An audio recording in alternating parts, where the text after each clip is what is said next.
আমরা এখন মারফা ভিলেজের মধ্যে দিয়ে যাচ্ছি। মুন্নার ইচ্ছা হয়েছে এখনইও মারফা ভিলেজের মধ্যে দিয়ে যাবে, তো চলো, ক্যাপ্টেনের ইচ্ছা হলে আমাদের তো কিছু করার নেই।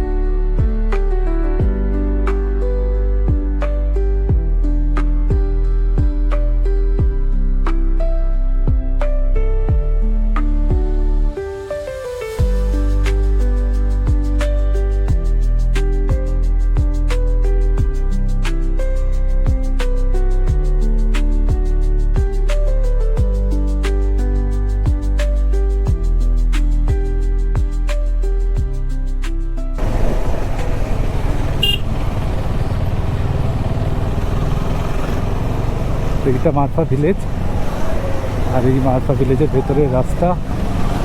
এখানে একটা জৈনিক না বুদ্ধিস্ট টেম্পল আছে, যেটা বলছিলাম ক্যালকাটা টাইপের, এইখানেই আছে কোথাও, আমি ভিডিওতে দেখেছিলাম।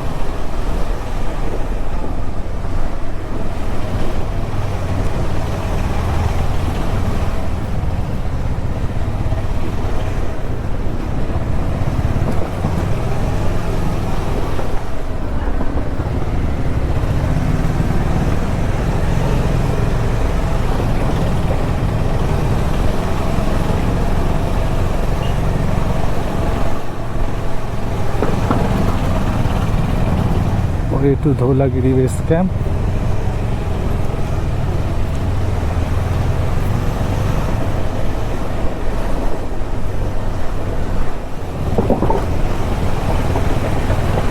আমি যতদূর জানি আমরা আবার পেছনে ফিরে যাব, গিয়ে আবার ওই একই রাস্তায় আমাদের অনেকটা আসতে হবে।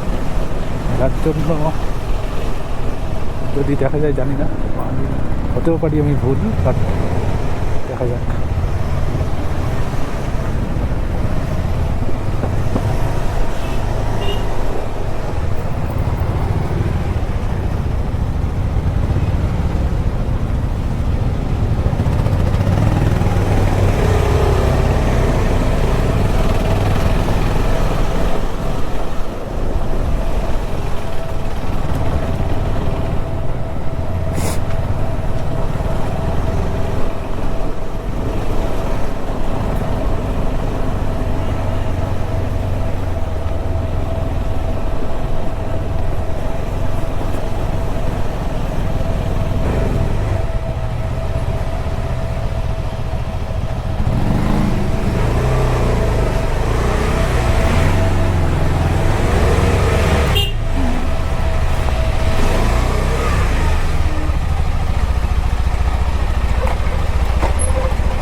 জয় বাবা, তেনার দর্শন করিয়ে দিও আর সাবধানে বাড়ি ফিরিয়ে দিও। এই জংশন থেকে বাঁদিক বেঁকে মুক্তিনাথের রাস্তা, রাস্তা যতটা জানি বেশ কিছুটা এরকম থাকবে হয়তো। তারপর আমরা পাবো একটু টার্মেক রোড, অ্যারাউন্ড 12-15 কিলোমিটারের মতো। কালীঘাটে গেরিবার সামনে দিয়ে পড়েছিল, পাশ দিয়ে পড়ে চলেছে, আর আমরাও ওই যে দেখো দূর থেকে গাড়িগুলো আসছে, আমরা ওদিকেই যাবো। তো রাস্তায় একটা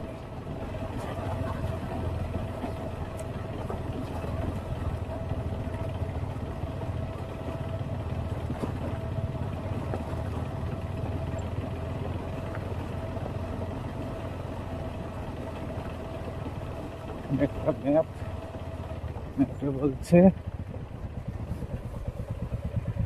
মুক্তিনাথ কাকবেনি এদিকে, ডোম্বালেক তিনি এদিকে।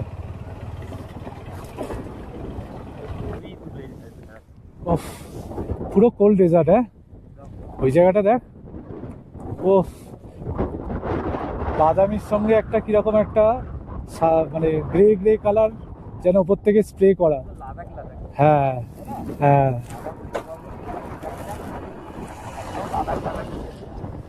ও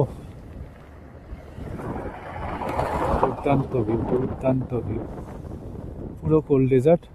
আর হাওয়াও বইছে, সেরকম সেরকম হাওয়াও বইছে।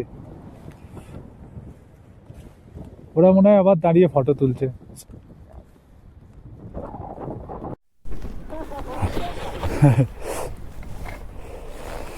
ও পুরো নমস্কার করতে ইচ্ছা করছে।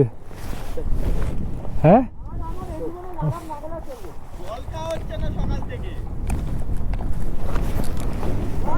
আমরা বাইকে উঠছি।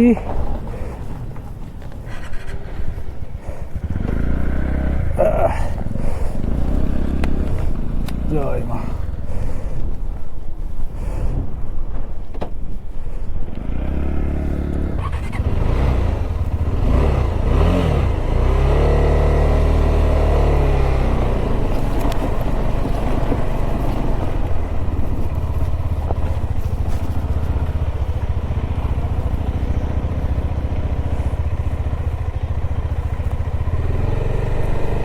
একটা ওয়াটার ক্রসিং,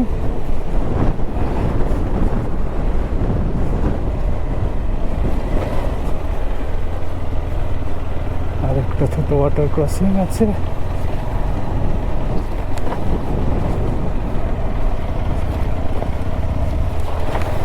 ও ও ও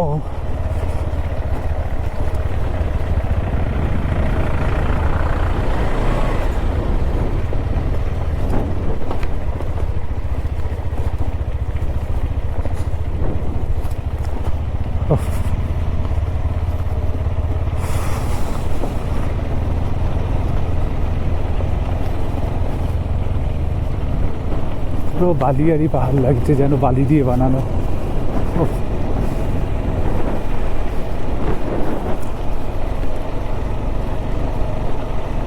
মাঝে মাঝে এক একটা করে হাওয়া দিচ্ছে, বাইক সমেত আমরা হেলে যাচ্ছি।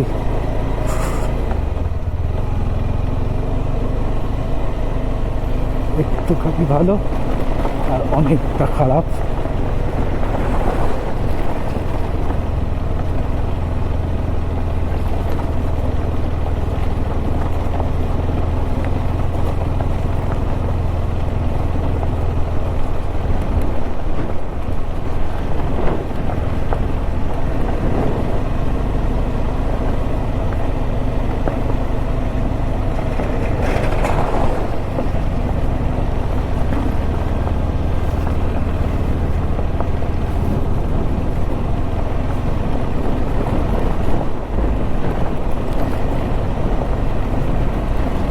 কালকে আমরা যে হোটেলটায় ছিলাম, ওই হোটেল থেকে এখনো পর্যন্ত আমরা বোধহয় হার্ডলি 20 কিলোমিটার 30 কিলোমিটার মতো এসছি এত।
এই জায়গাটা একটাই প্রবলেম, সেটা হচ্ছে প্রচুর গ্র্যাভেল, মানে চাকা যে কোনো মুহূর্তে স্কিড করে যেতে পারে।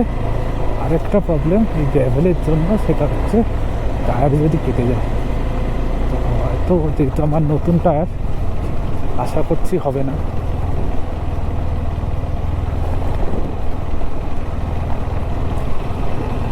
আমরা বেশ কিছুটা এসে একটুখানি টারম্যাক রোড পেয়েছিলাম, আবার এখানেই শেষ হচ্ছিল বলে মনে হলো। দেখতে পাচ্ছ সামনেটা পুরো চড়াই। যাই হোক, রাস্তাটা ভালো। স্নোক্যাপ মাউন্টেনগুলো আরও কাছে চলে এসছে। আমার ওইটা আরেকটা ব্যাটারি শেষ হয়ে গেল।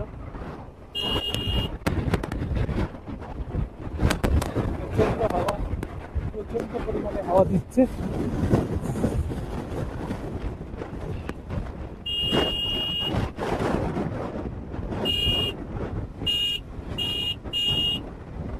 ও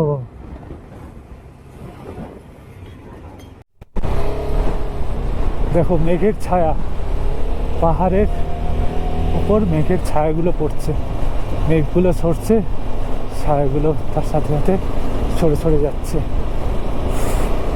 ওপর দিকে কিন্তু ওয়েদার ভালো নয়, তো রাত্রে বৃষ্টি হলেও হতে পারে। যেহেতু আমরা আজকে মুক্তিনাথে থাকছি, হতে পারে কালকে আমরা স্নোফল পাবো।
এই রাস্তা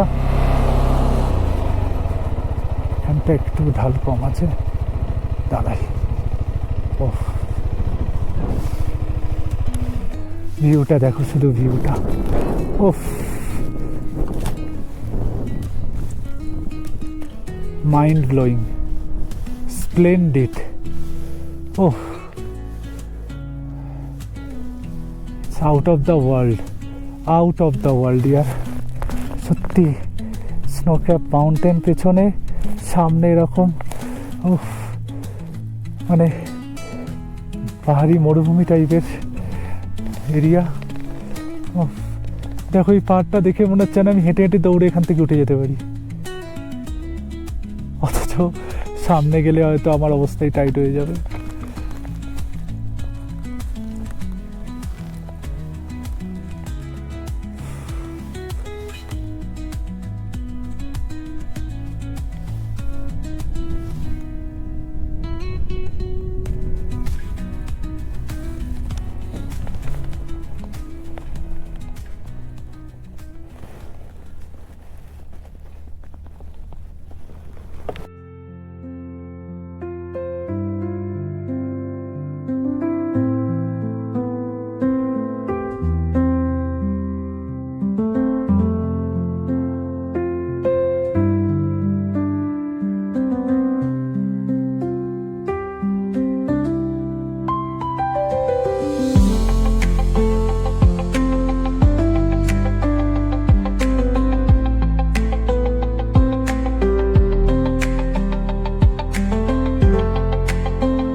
তো আমাদের একটা ঘটনা ঘটেছিল, সেটা হচ্ছে আমরা যেখানে ব্রেকফাস্ট করছিলাম ওখানে দুজন রাইডার একটাই বাইকে ছিল, ওরা এসে আমাদের ইন্ডিয়ার নাম্বার দেখে জিজ্ঞাসা করলো আমাদের মধ্যে কেউ অর্ণব বড়ুয়া বলে কেউ আছে কিনা। তো খুব লাকিলি যার নাম করলো ও তনুময়ের চেনাশোনা, তনুময়ের ওয়াইফের অফিস কলিগ। তো ওর আইডি কার্ডটা রাস্তায় পড়ে গেছিলো, আইডি কার্ড, জরুরি কিছু লাইসেন্সের ডকুমেন্টস, আরও বোধহয় কিছু টাকা পয়সা ছিল। তো thank you and hats off to those 2 person যারা ওটা রাস্তা থেকে কুড়িয়ে পেয়ে খুঁজে আমাদের দেখে, আমাদের নাম্বার দেখে ওরা ব্যাক করেছে। ওরা মুক্তিনাথ থেকে ফিরছিল, তো আমাদের নাম্বার দেখে ওরা ব্যাক করে চেস করে আমাদেরকে এসে এটা দিয়ে গেছে। তো থ্যাংক ইউ। আর খুব লাকিলি যেহেতু অর্ণব তনুময়ের চেনাশোনা, তো ওকে আমরা কল করেছিলাম, কল করে এই এখন ওকে ডকুমেন্টসগুলো হ্যান্ড ওভার দিয়ে দেওয়া হচ্ছে। তো really hats off to those 2 persons, thank you. মানুষের সাহায্য মানুষ করবে না তো আর কে করবে বলো? তো এভাবেই যদি একে অন্যের সাহায্য করতে থাকি আমরা, তাহলে তাহলে হয়তো পৃথিবীটা আরো আরো অনেক ভালো হয়ে যাবে। তো এটা বোধহয় ওদের পার্টনার, ওদের গ্রুপ আসছে বোধহয়, এটা আরেকজন। তো এরা মুক্তিনাথ থেকে দেখে মুক্তিনাথ থেকে ফিরছে আজকে, আর আমরা আজকে যাচ্ছি।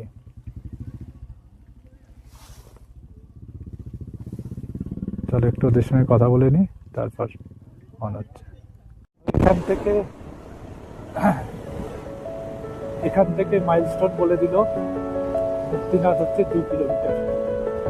আমরা পৌঁছে গেছি মুক্তিনাথ অলমোস্ট, আর 2 কিলোমিটার।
পাথর সাজিয়ে ব্রিজ করে গেছে। এটা এখানকার একটা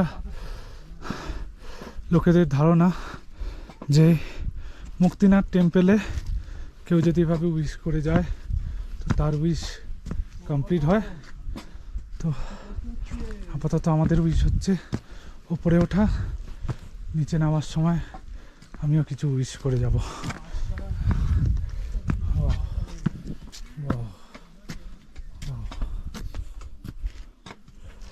আবার এই ভিউ, চারিদিকে বরফ ভরা পাহাড়।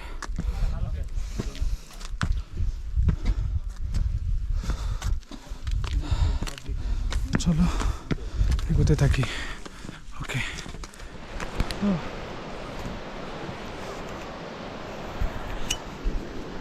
ফাইনালি এসে পৌঁছে গেছি মুক্তিনাথ মন্দির সামনে। ভেতরে ফটোগ্রাফি অ্যালাউড নয়, মন্দিরে একদম ভেতরে। তো সিঁড়ি দিয়ে উঠে দূর আসার পর একটা গেট পাবে, সেই গেট ছেড়ে আরও অ্যারাউন্ড 30-40টা সিঁড়ি আছে। এই সিঁড়িগুলো ক্রস করলে ডান দিকে একটা গোম্পা আছে, গোম্পাটা জেনারেলি বুদ্ধিস্টদের হয়। তো আর বাঁদিকে এই মুক্তিনাথ মন্দির, স্যাক্রেড মুক্তিনাথ মন্দির। এখানে দেখতে পাচ্ছ এখানে 108টা ঝর্ণা আছে। এই 108টা ঝর্ণার জলে যদি কেউ স্নান করে তাহলে বলা হয় তার নাকি সমস্ত পাপ মুছে যায়। আর ভেতরে যে এখানে দুটো জলের চৌবাচ্চা টাইপের করা আছে, এটাকে বলা হয়, একটাকে বলা হয় পাপ কুণ্ড, এটাকে বলা হয় পুণ্যকুণ্ড। এক জায়গায় নিয়ম হচ্ছে একটাই চান করে একটাই চান করতে হয়, করলে তোমার সমস্ত পাপ ধুয়ে যায়। তো সবই এখানকার মানুষের বিশ্বাস, আর বিশ্বাসে মিলাই বস্তু তর্কে বন্ধুর। তর্ক করে কিছুতে লাভ নেই, just feel the vibration over here. So nice place. আমরা বাড়ি থেকে অ্যারাউন্ড, যদিও দেখিনি মিটার, তাও যেটুখানি আন্দাজ অ্যারাউন্ড 1500-1700 কিলোমিটার দূরে আজকে এখানে দাঁড়িয়ে। এতদিনের আমাদের কষ্ট আজকে সাফল্য মুখ দেখেছে। আর সব থেকে কষ্ট লাগবে ফেরার পথে, তখন তো আর এই একই পথে ফিরতে হবে। আসার সময় যে জায়গাগুলোকে অনেক এনার্জি নিয়ে পেরিয়েছি, হয়তো রাস্তাটা চেনাশোনা হয়ে গেছে, বাট এখন ঘরে ফেরা মানেই তো বুঝতে পারছি একটু আধটু মন খারাপ থাকেই সবার। তো চলো, ভেতরে তো ফটোগ্রাফি অ্যালাউড নয়, তাই এখানে এখন আমি এটা বন্ধ করছি গোপ্রোটা। ভেতরে যদি অ্যালাউ করে তাহলে আবার আমি গোপ্রো অন করবো। চলো টাটা।